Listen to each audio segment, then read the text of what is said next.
Welcome to Book World, The Great Escape.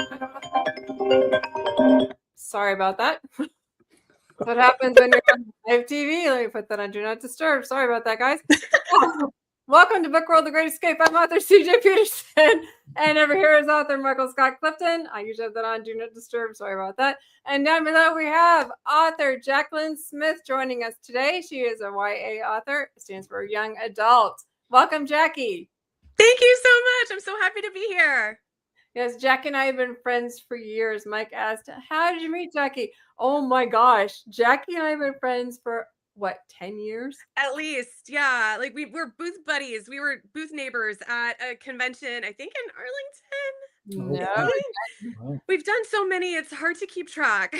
Like eons ago, like 10 years or so, like way back when. I think my first book award, like in 2016.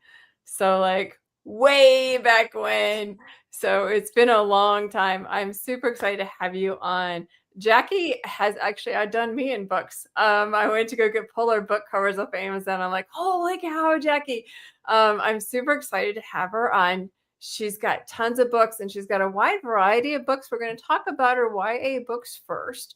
So Jackie, our big question for today is, what makes your YA books different than other YA books? I think something that sort of sets me apart, and I don't know, I have a wide variety of interest. So I also write in a wide variety of genres. So my first YA book was it's called Boy Band, because I love boy bands. I started out as a One Direction fan, and as you can see now, my life is entirely, my heart entirely belongs to K-pop. But then I also really, really love spooky stories. So like I love ghost stories. I love anything about cryptids. I love haunted dolls. Three of my best friends and I just released a new collection called Dream Scares of completely spooky stories. So, you know, that whole thing about there are two wolves that live inside you, that's very true for me. One likes horror and one likes cute romance. Very cool. So you are like a multi-genre YA author, pretty much. Now you have more than just that, though. You are a phenomenal photographer. Oh, thank you. And so I know when you started doing it, and I'm just like, please, please, please do a book of photography. And you now have multiple photography books as well. I think I have 10, and I actually just started working on number 11 last night. Wow. Yeah. Someone at my last book event recognized me as the nature photography girl. And honestly, that's actually my lifelong dream. My first love is wildlife and photography and conservation. And I've been wanting to make a wildlife book for a while, so I'm finally diving into it. Very cool. Yeah, do you still volunteer at the zoo? Mm-hmm. Yep, I'm going tomorrow. Very cool. Wow. And I love seeing the pictures when you do go to the zoo. It's so cool.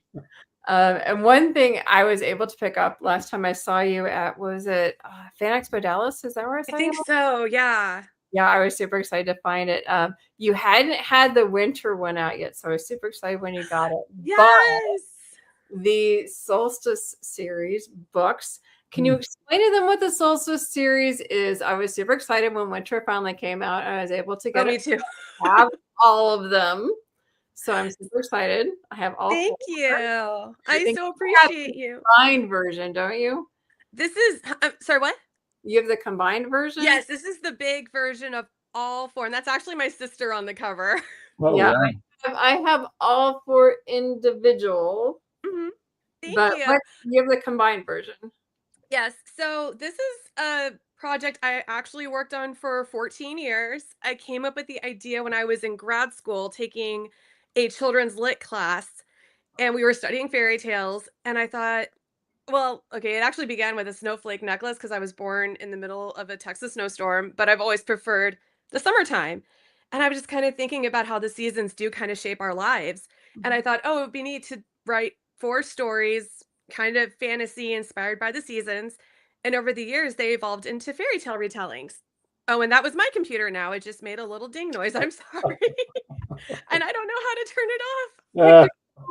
I have a Do Not Disturb on mine. Yeah, this is actually still a relatively new computer, so I don't know how to make it not ding. But yeah, so these are 4 fairy tale retellings inspired by the seasons. Spring is Beauty and the Beast. Summer is The Little Mermaid. Autumn is Red Riding Hood. And winter is Sleeping Beauty. So this is spring's cover individually. So this is spring, summers, Yep. fall, and then winters just came out. It's interesting. And then she has them also combined into one. So it's kind of cool. But I was waiting for all of them individually. I like the individual ones. Thank you. So how did you why Jackie, why right in that particular age group? I think because reading was such a huge part of my life growing up, and it actually provided an escape for me when things got really hard, that I really wanted readers of all ages to be able to read my work and enjoy it. And maybe it would help someone through a rough period of time in their life, just like reading helped me through a rough period of my life when I was a kid. Wow. You have another book that I actually did read, and I really like the story. I have it on my Kindle. It's Shipwreck Girl. Oh, thank you. I love Shipwreck Girl. It's one of my favorites. Can you tell people about that one? So it's about a ballerina. She sustains what she believes to be a career-ending knee injury.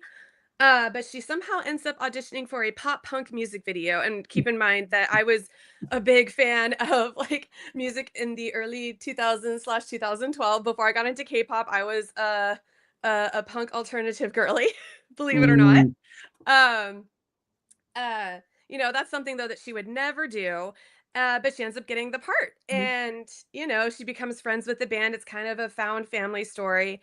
And what really inspired it is, I'm not doing what I thought I was going to be doing growing up. I thought I was going to be working with animals exclusively. I thought I was going to be like a killer whale trainer. And, a part of me still mourns that I'm not working with animals in a more one-on-one environment. But at the same time, I do believe that I'm supposed to be that I'm doing what I'm supposed to be doing, and I still do get to work in education and conservation, and do photography, which I absolutely love. So it's kind of about dreams coming true, but not in the way that you would expect them to. Wow. And I love the premise behind that, and that's why I really liked that one. But Thank you. Boy Band is actually a series. There's more than just Boy Band, isn't there? There's like 3 or 4 of those. There are 4 books in the Boy Band series, and actually I put them all together and also in one big collection. It's very pretty. And Shipwreck Girl is a spin-off of that, but you don't have to read Boy Band to enjoy Shipwreck Girl. I read just Shipwreck Girl, and I loved it. Just Oh, thank you. And actually, I do have a sequel in mind. It hasn't materialized just yet because I threw everything I had into the fairy tale retellings, and I'm finishing up the Cemetery Tours series, and I have way too many ideas. Wow. Speaking of the Cemetery Tours series, that kind of teeters toward the horror end of your multi-genre genres. Can you explain? A little bit. So it was actually my first book. It's about a young man. He can see and talk to the dead. He's tried his whole life to keep it a secret. I wrote it actually to make myself feel better after a personal loss. I needed reassurance that my loved one was still with me. And so I created a character that can actually talk to the dead. And, I wrote it to comfort me. And I've been told that it's comforted others too. So that's all I could ask for. But it's actually a series. It's more than just one. There's multiple. Yes, like I said, we're pulling all of those covers down. I'm like, oh, she's actually more of these. So what if, for example, myself, I didn't know that you and CJ were such great friends, but obviously y'all go way back. So if someone is wanting to read your books, which one would you suggest they start with to sort of get the best flavor and how you write? Which one would you want them to start with first?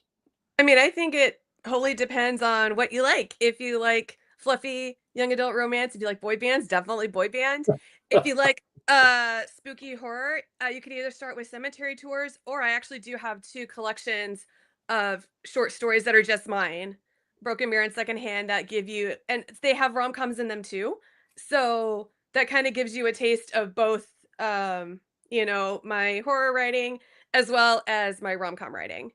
Okay. And they're all completely, I mean, in secondhand, my characters are all older, but they're still suitable for young readers. Okay. Okay. So it really depends on what genre you like. I mean, we know YA, but YA has genres, horror, Yeah. romance, etc. So it really just Yeah. depends on what you're interested in. Okay. Or if you're a Disney kid like me and you just love fairy tale retellings, grab Solstice stories. Okay. So Wow. when somebody comes to your table, you kind of got to get a feel for them before you figure out what book they actually would more enjoy. Yep. And I usually, when someone comes to my table, I'll give them the one word pitches, which is fairy tale retellings, boy band, ghost stories, creepy Yeah. short stories, and let them decide. I can see how you and CJ hit it right off. Y'all are could have been sisters in another life. Yeah. Yeah. Yeah, So we're I'm both I'm getting tired just listening. But yeah, y'all are really getting that. I can see how y'all really would have hit it off. So Oh, yeah. And she's just super sweet. And so is her sister. Yeah. Well, and so I like sweet people. Yeah, it's fun. Yeah. And we have a blast. Yeah. That's so cute. Oh yeah. We have lots of fun. There's with the Mac thieves, there's lots of cool stuff that we get to do. Oh yeah. I'm trying. It's not working. Yeah, Mac. Sorry. You get lots of cool stuff. There's oh my gosh. She's like, where's the magic? Ravenclaw. The magic comes with me. That's okay. My brother from another mother, Angel, is here. He says CJ is amazing. Thank you, sir. Yeah. So where do you get all of the inspiration? Because I'm multi-genre, so I kind of get it, but other people may not. So where do you get all of your inspiration for like the different types of genres? Honestly, I write the books that I want to read, and I enjoy so many different things. Like I obviously enjoy boy bands. With Dream Scares, the newest one, both of the ideas for my two stories that I contributed, one is about haunted dolls, one is about the fear of being buried alive. And both of these came from I was watching ghost hunting shows. Just my sister and I were just watching them for fun. And one was about a haunted doll, one was about being buried alive. And both of the stories I thought were going to go an entirely different direction. And then they didn't. And I was like, oh, see, if it was me telling the story, or, obviously it wasn't up to me to tell the story because these are things that actually, happen to people. But if I were going to tell a story based on this, occurrence, this is what I would do. And I think it'd be much cooler or spookier. And so that's kind of what I did. The ideas just come from all over. Like, but at the end of the day, those are like my worst nightmare right there, besides spiders. Like being buried alive in like creepy dolls. Oh yeah. No. And I'm kind of twisted. So, I'll go to like an antique store. I made a TikTok even of an antique store, finding every creepy doll I could find and taking a video with this book. Angel has a question.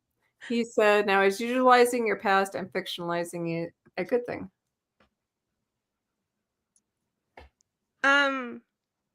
I mean, I think we draw from our interests, we draw from life experiences. I'm working on a book right now and it's kind of I'll say it's kind of a thriller, and it's definitely inspired by a couple people that I have known in real life and how like kind of flat out terrified they made me.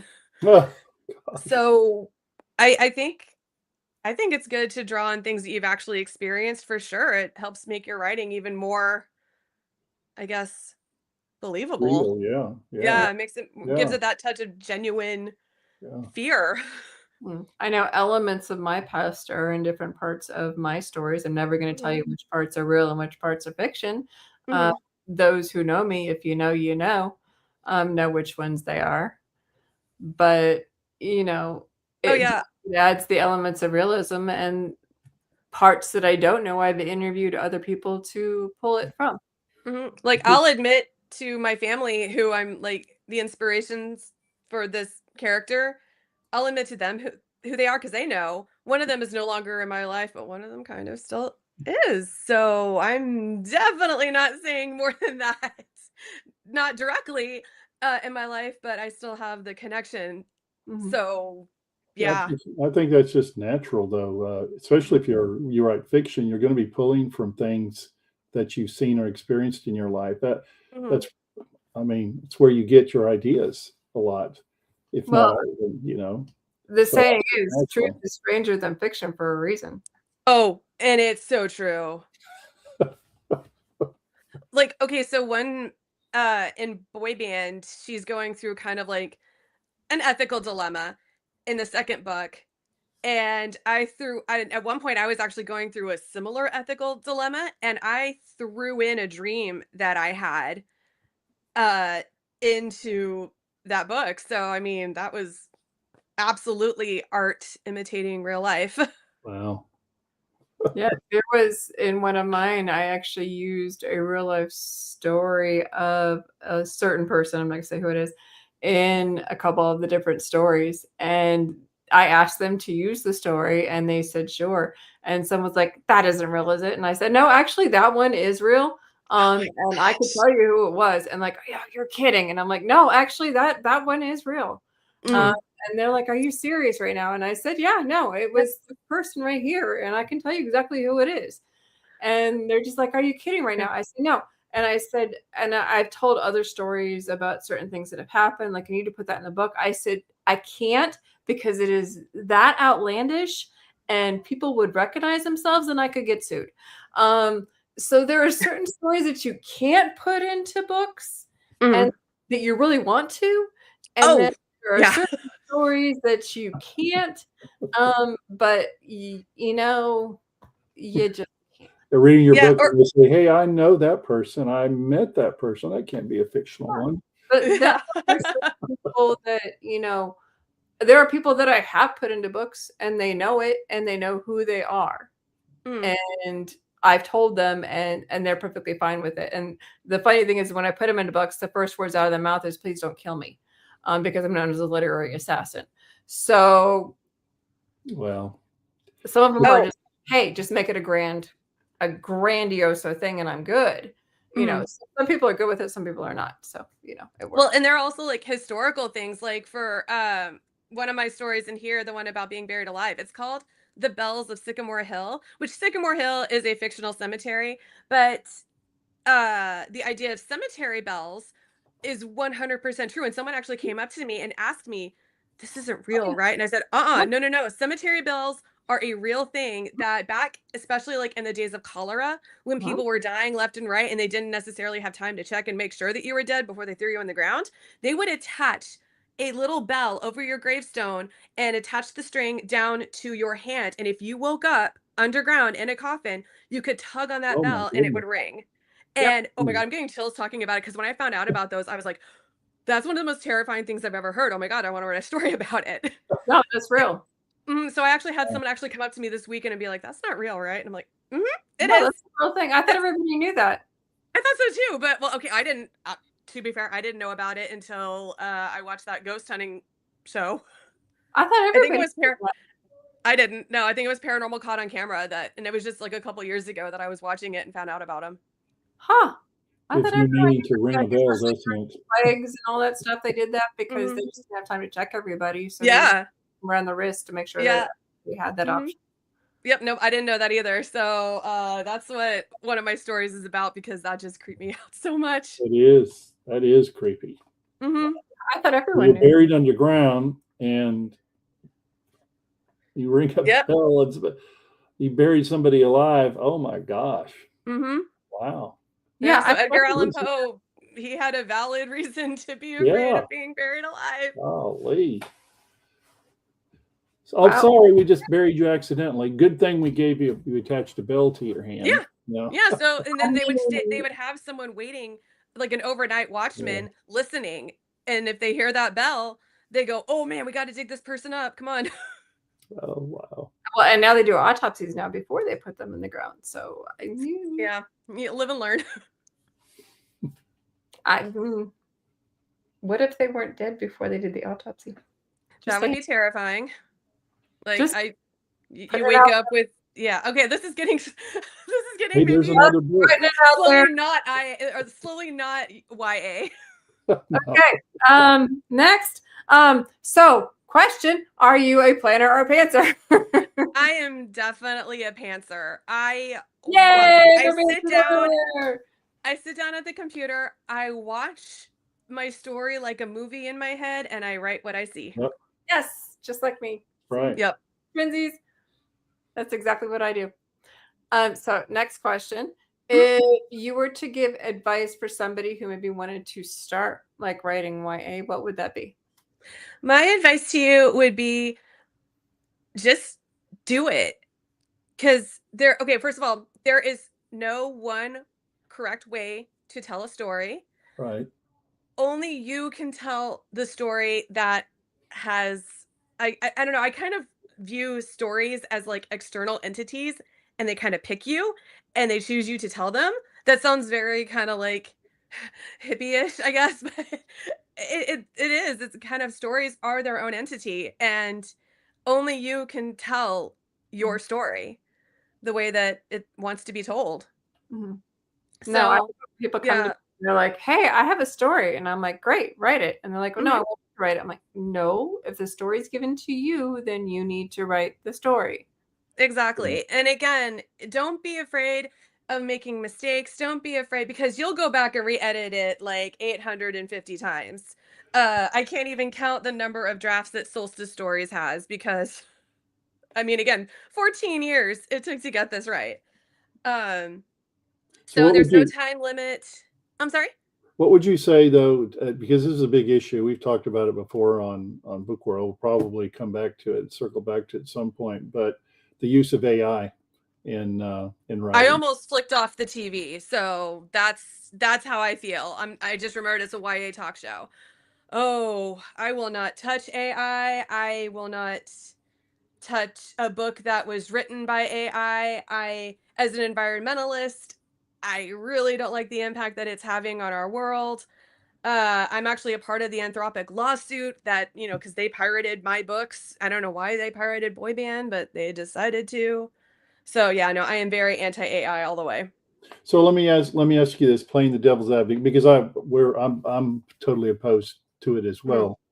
So up until the last year or two, okay, you had writing programs like Chat GPT, Grammarly, Scrivener, which were really could be construed as AI light. So is it appropriate, do you think, in writing, that the using writing aids such as those is appropriate, or is that still too much over the AI line today as they're formatted? My theory, or my personal feelings are, well, ChatGPT, first of all, like all those AI, they've been trained on the stolen work of others. Right. So I don't think, giving them more of your like ideas and stuff is great, because they're just going to steal it and spit it back out. But, humans have created art for thousands and thousands of years all by themselves. Why suddenly do you need to talk to a fake computer and say, "Hey, help me with this dialogue," or "Hey, well, get a friend to do that. I have my sister. Ask your sister. Ask a chat group online of actual humans, not a I don't know. I have very, very strong feelings, and they don't include a whole lot of nice language about artificial intelligence. Uh, so I look I at it like, because I was a public educator for 38 years. It's like, okay, let me see your test so I can copy your answers down. exactly. It's Yeah. not your work. Yeah. And but I will say, and CJ and I, we've had this conversation on, like I said, on previous podcasts. I do think there is a place for grammar, for people, like, hey, you misspelled this word, or hey, this is where the comma goes. Use the past tense instead of present. Because those were in play long before. Oh yeah. Like on Microsoft, we've had the spell checker and the grammar checker there since I was in elementary school. So I don't if you're going to run it through and say, hey, check for commas, check for spelling errors, that's fine. It's the generative AI that Yes. really Not is. the assist of yeah. Yeah, like, I mean, again, we've had those spell checkers and grammar checkers for forever. Well, you've got plenty of ideas. I mean, Yeah. you've got plenty I of completely ideas. support that. And he also says writing is an art form. Exactly. And you obviously enjoy writing, or you wouldn't be doing this.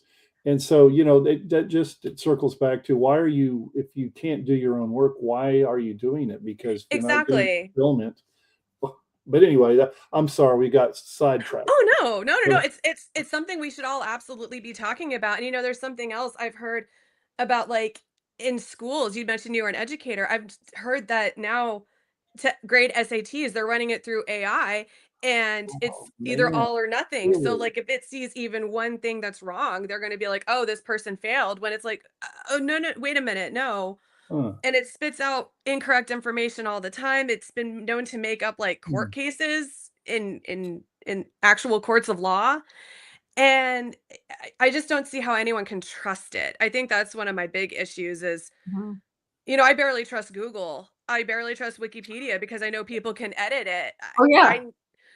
How can you possibly trust something that basically gobbles up information and then regurgitates it in no particular order? It's just like, "Oh, you asked me a question about a frog? Here's this time that a man turned into a frog and then a princess kissed him and then turned into a frog too." Completely regurgitating a Disney movie. Yeah. It So, takes the joy out of writing. I mean, the point in writing it really does. is that you're making something. Now, it may not be as good as someone else, but it's your work. And Mhm. anyway, like I said, I'm sorry I forced that question in there, and I No, probably it's again, shouldn't and it's a very important topic to discuss. And not only because of the creativity that it takes from the world, but also, again, the natural resources. I'm terrified of the world we're going to be living in 10 years thanks to AI and all the ways we're not taking care of the environment and the planet. Mhm. No, I totally agree. And it needs to honestly just go away to be for real. Again, now if you want to use AI to, like, detect breast cancer 5 Mm. years in advance, fantastic. I would love that. I have, family members who've had cancer before, and if it could in any way help prevent or in some way, make their lives better, easier, give us a higher survival rate, fantastic. But it has no place in the arts. Mhm. No, I totally agree. And I'm Well, sorry, this is something I'm very passionate no, about, so I'm I'm with gonna you. reel you back in. As a cancer survivor, I'm with you. So Oh, yeah, absolutely, absolutely, I yes. hear you. I hear Yeah, you. yeah. But as a writer, no, it doesn't belong there. It doesn't belong in art, period. No. Uh, but Jackie, thank you so much for coming on. Check Thank out you so much for having me. you can check out Jackie at Instagram under Jacqueline E. Smith. Make sure to get that E in there and you can find her. She's scrolling down here, or you can find her in the links. It's been dropped down below. Make sure to check her out at JACQUELINE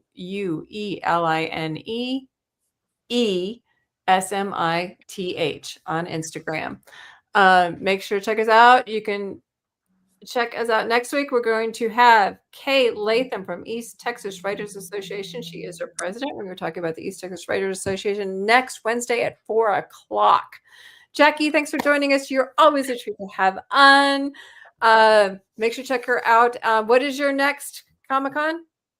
So my next Comic-Con is going to be Anime Dallas, the weekend of April 17th to 19th. Okay. Any other future Comic-Cons, you can check her out. I'm sure she'll post them on her Instagram. I will But for sure. make sure to get her books. You can check them out on her Amazon author page. Guys, see you guys next week at 4:00. Same time. Bye-bye.